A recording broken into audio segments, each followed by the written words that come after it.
Gerlach. And in the presence of Ambassador Cronin and former Ministers Charlie Flanagan and Noel Dempsey, I'd like to wholeheartedly welcome you, Congressman Neal, and all of the distinguished guests that we have here today. We're really, really proud to have you as a visitor to our shores, but I know it's not the first time, obviously, you've been here very many, many times.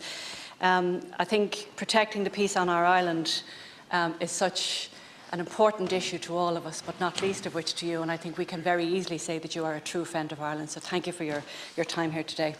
I think the Friends of Ireland group is something particularly special.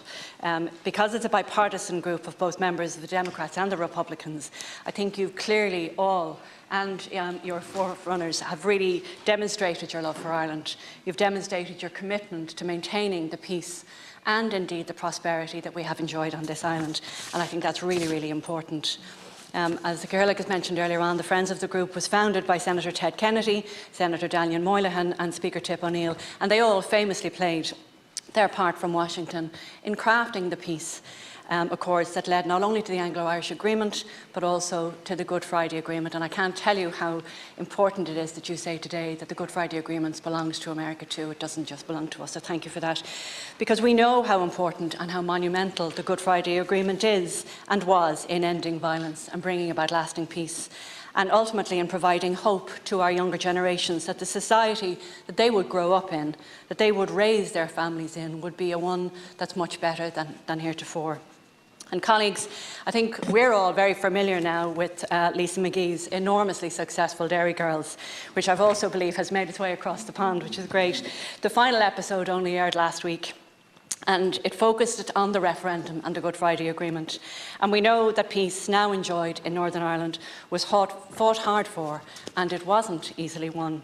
But remarkably though, through this TV series, new generations, including my own children, as well as people in Great Britain and the United States and across the world, are only learning just how valuable the peace process actually was and actually is, and that's why we absolutely must ensure it's protected.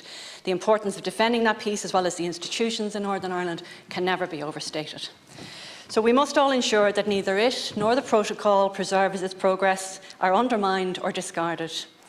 In the spirit of those who came before us, people like the late John Hume, David Trimble, and even President Clinton and George Mitchell, we are really hopeful that progress can be made through dialogue and negotiation. I can't forget, though, today, as we welcome you and your delegation here, that the Northern Ireland's Troubles Legacy and Reconciliation Bill is going through its second reading in Westminster. And it serves absolutely nobody. It's a bill that states reconciliation, but it leaves its victims out in the cold, and that's a real, real pity.